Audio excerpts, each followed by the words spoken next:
the last like skill position the Browns need to definitely be looking at in the draft is going to be running backs. And I've only got two guys on my list, and the main one I think that you interviewed Ray Davis, correct, from Kentucky?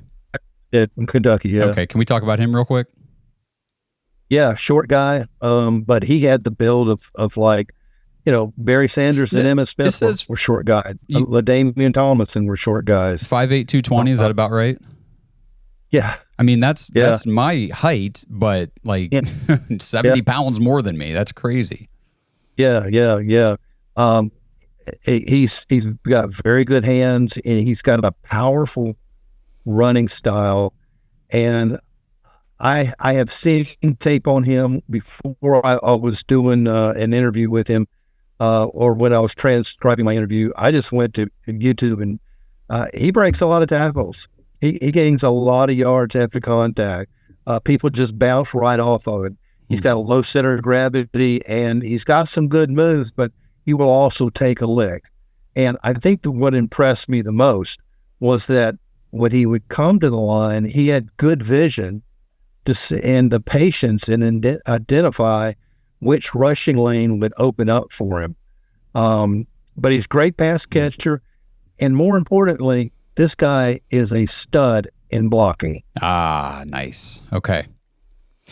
Absolutely, he would just take on anybody. And usually that's a safety or a linebacker, sometimes a cornerback, but he would take on anybody. But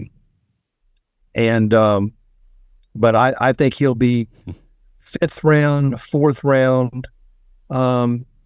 And my opinion of the Browns running back room, they bring John Kelly up and down.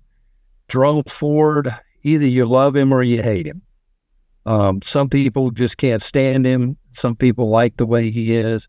I think Pierre Strong would be a better running back if they'd given the ball more. We were talking about that all year. Yeah, I think he's going to be a good back. Jerome Ford, good kickoff return man. Mm-hmm. Jerome Ford's a hell of a receiving back.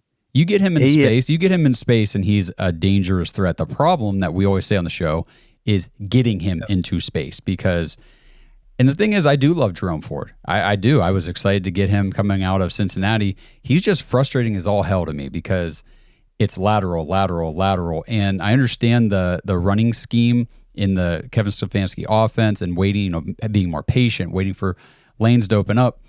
But he does not see them very often. When he does, the dude can hit a home run, but it's very rare. It's more times than not, you're getting 1 to 2 yards of carry. You're getting stuffed at the line or behind the line with Jerome Ford. And, what you just described about Ray Davis seems like a guy that can kind of do those things, but he can hit the hole when it's there. Yeah, I think Ray Davis is a classic example of like a plug-and-play back in this draft class. Man, that's what we need, too. Mm-hmm.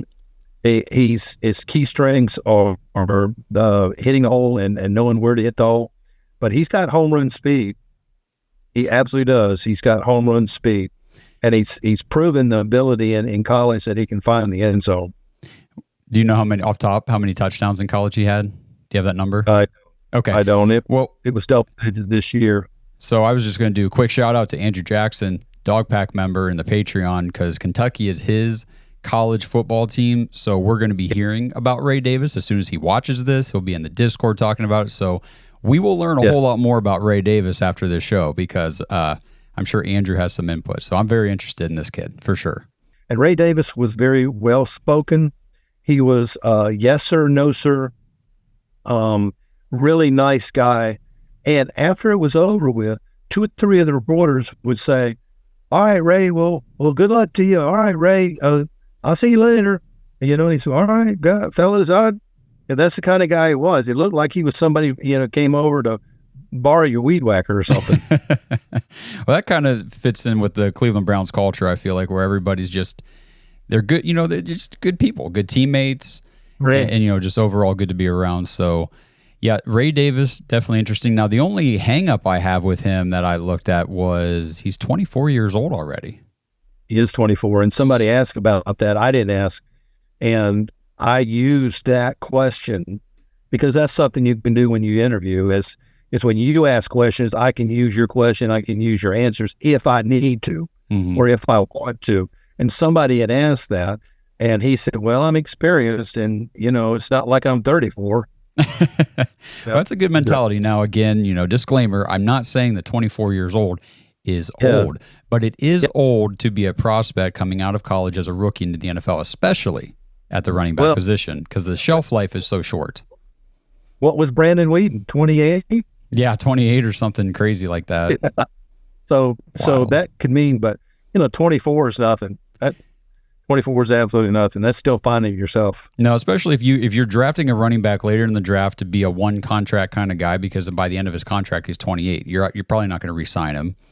And it more sucks for the running back himself, because your opportunity in the NFL is going to be extremely limited. You're not going to get a big second contract at 28, 29 years old. It's just probably not going to happen unless you are, the exception to the rule, which there are very few of those.